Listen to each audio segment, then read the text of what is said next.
যখন ছোট ছিলাম তখন ভাবতাম বড় কবে হব, বড় হলে এই করব, বড় হলে ওই করব, নিজে নিজে একা একা ঘুরতে যাব, নিজের বন্ধুদের সাথে দেখা করব, কেউ বলার থাকবে না, কেউ জিজ্ঞেস করার থাকবে না, নিজের যে ডিসিশনটা সেটা নিজেই নিতে পারবো।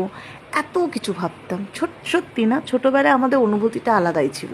আর যখন বড় হলাম, বড় হয়ে ভাবি ছোটোবেলায় তো আমরা ভালো ছিলাম। ছোটোবেলাতে অ্যাটলিস্ট নিজের ইচ্ছা মতন খেলতে পারতাম, মাটি ঘাঁটতে পারতাম, যার সাথে ইচ্ছা কথা বলতে পারতাম।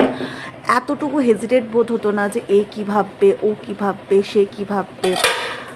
আবার যখন স্কুলে পড়তাম তখন ভাবতাম বড় হয়ে কলেজে কবে যাব।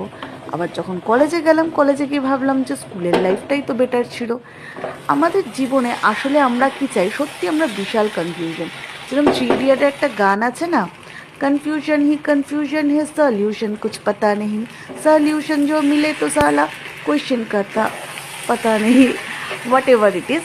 তো আমাদের লাইফটাও ঠিক অনেকটা সেরকম, মানে কী করব ভেবে পাই না। কাজ থাকলে ভাবি উফ কবে একটু ফ্রি হব, আবার ফ্রি হলে ভাবি এত ফ্রি টাইম বসে কি করব, কি করা যেতে পারে। যাই হোক, এই সমস্ত কথা বলতে বলতেই আজকের রান্নাটা আমার হয়ে গেল। আজকে করেছিলাম চিকেন পোলাও। কেমন হলো অবশ্যই জানিও।